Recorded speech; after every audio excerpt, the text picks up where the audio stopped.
мен мектеп басшысына жазамын, хаттаманы толтырамын, сайтқа саламын. Алиева Айнаш Ахметжановна, математика пәнінің мұғалімі, жалпы 17,5 баллменен, ол кісінің еңбек стажы жоқ, ең алғаш жұмысқа кіріп отыр, тесттен өтіп келген.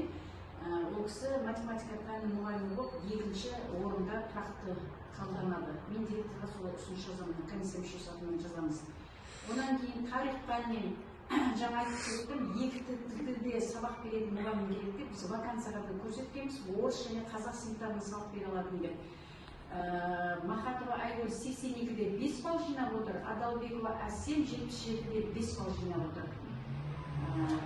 Енді екі тілдік пән мұғалімі болғандықтан біз қазір комиссия мүшелері бір шешімге келіп, Махатова Айгүл 82 баллменен директорға ұсыныс жасалынады деп қабылдап отырмыз, шешім шығарып отырмыз. Түсінікті ғой, ешқандай өкілдеріміз жоқ қой.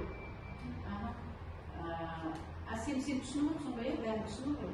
Ja, түсініп отырмыз. Осындай бізде шешім шығарып отыр. Бірақ бұл тұста альтернатива күнде бұл жерде орыс тілді емес, орыс сыныптарына сабақ берген емес. Биыл беріп шыққан сабақты қойып, әріптес біздің сыныптарына берген емес. Биыл беріп шықтық, сында беріп шықтық. Қазір мен түсіндіріп жатамын, бізде Венера Нұрсұлтановна деген мұғалім бар, екі тілде сабақ береді. Бұрын тек қана дінтануда беріп жүрген, кейін тарих пәнінің мұғалімі және дінтану болатын. Ол кісі биыл өзінің денсаулығына байланысты қайта жаңағы Ол да замен бөлесі Основной біледі ғой, экофанер кетті ғой. Сол кезде осы Махатова Әсем сабақ берген. Мен оны мінеке түгел өшеп отырған мұғалімдердің барлығы екі тілде сабақ берген кісі. Сондықтан бір жағынан біз басында вакансияға соны ашып, анық жазғанбыз. Екі тілде сабақ бере алатын.